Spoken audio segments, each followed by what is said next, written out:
Hey guys, I haven't popped on YouTube in a long time, so I figured I would pop on for a second to show some things I've been working on. Over the course of March, I've um, dove deeply into the mermaid theme.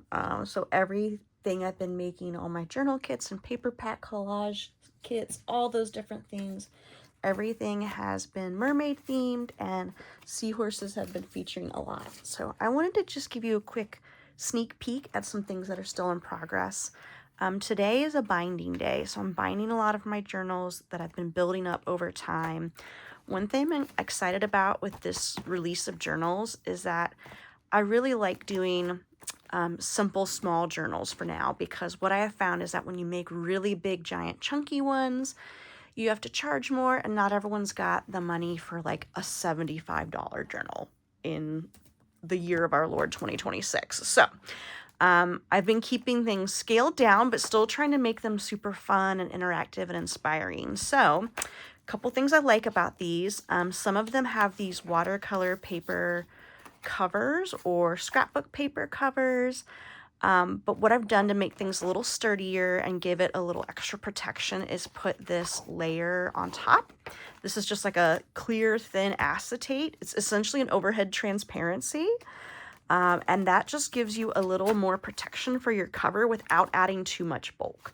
And it's also shiny, which kind of feels fun with this, watery theme. This is one that I just bound. I haven't done all my finishing touches on it. But I've got like a simple decoration on the cover. The cover's been stenciled with like mermaid scales. I'm using a super simple, easy 3-hole pamphlet stitch for binding because it's the gold standard. It's the classic beginner stitch because it's so simple and so easy. And I'm not into doing super tedious types of bindings right now. I'd rather spend that time playing with the paper. All right, so inside this particular one, we've got some handmade paper. This is from a batch of paper I made.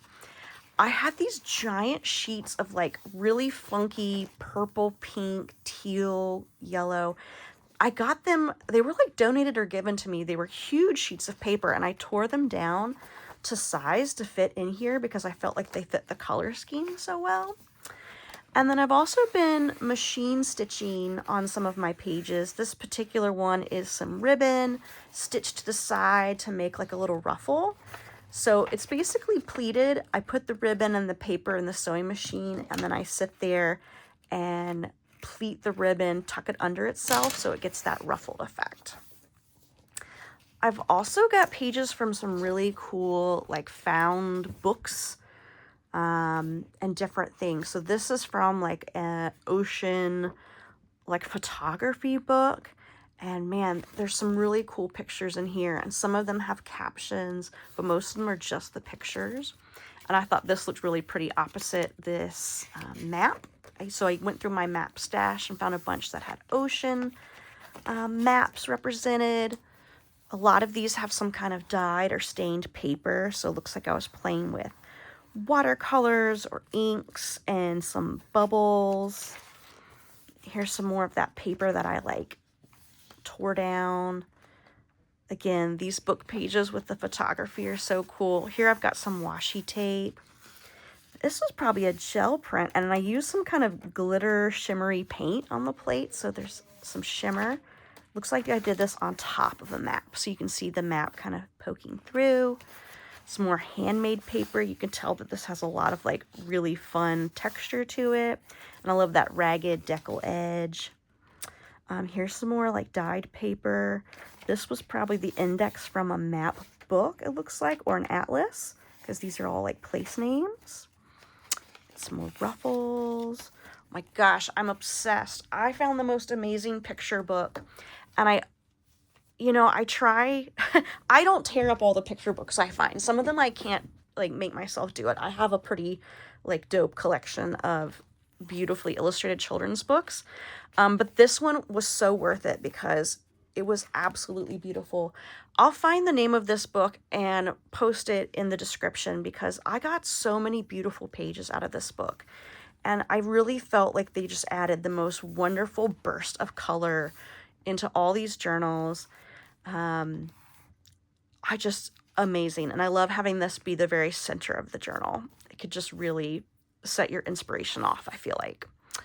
I had fun pulling out like really painty papers that were in the colors of these projects and then like stitching them on.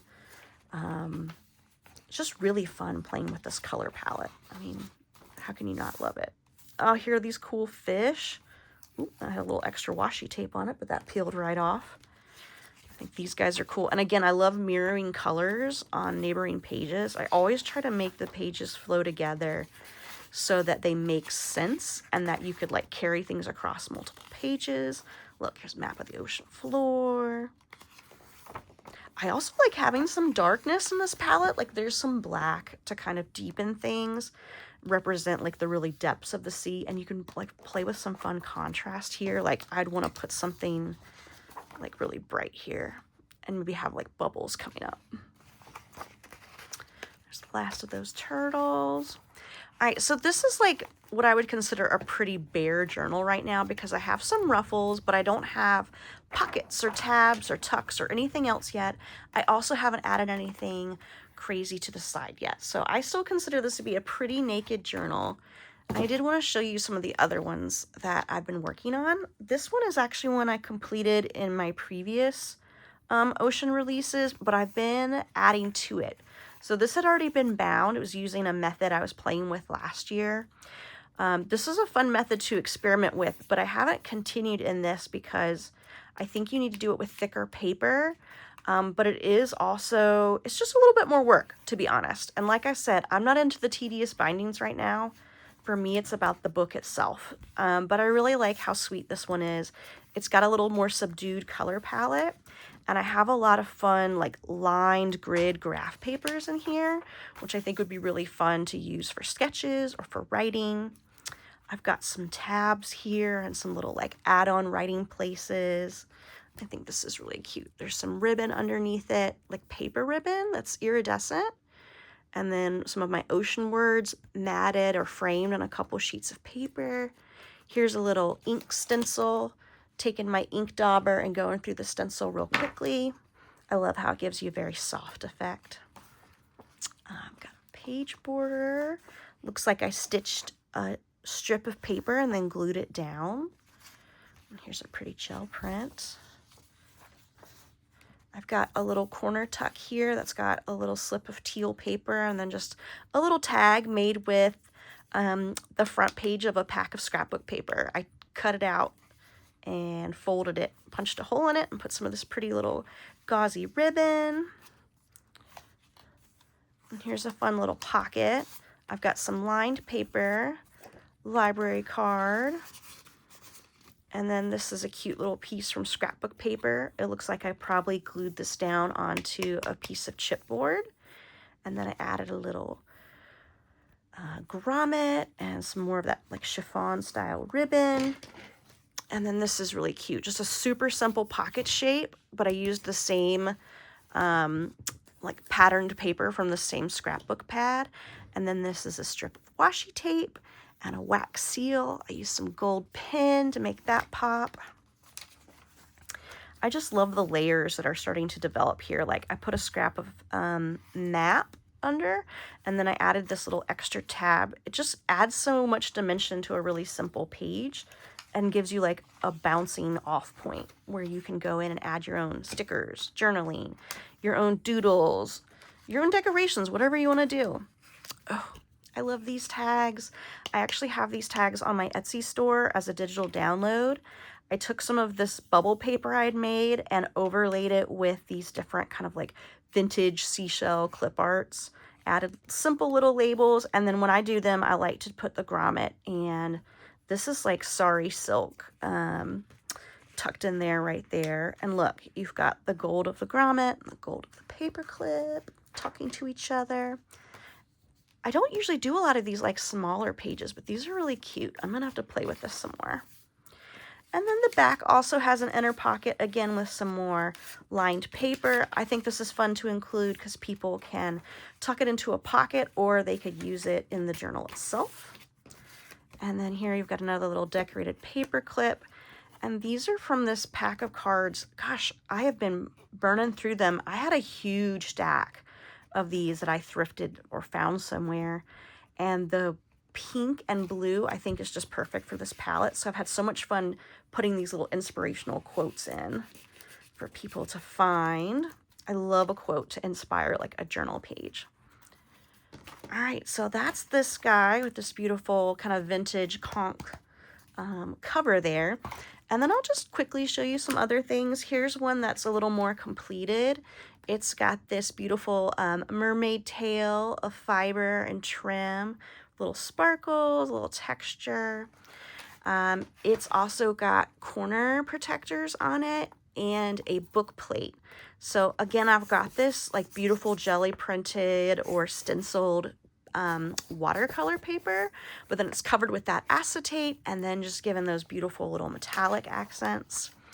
There's a lot of really cool pages in this one too.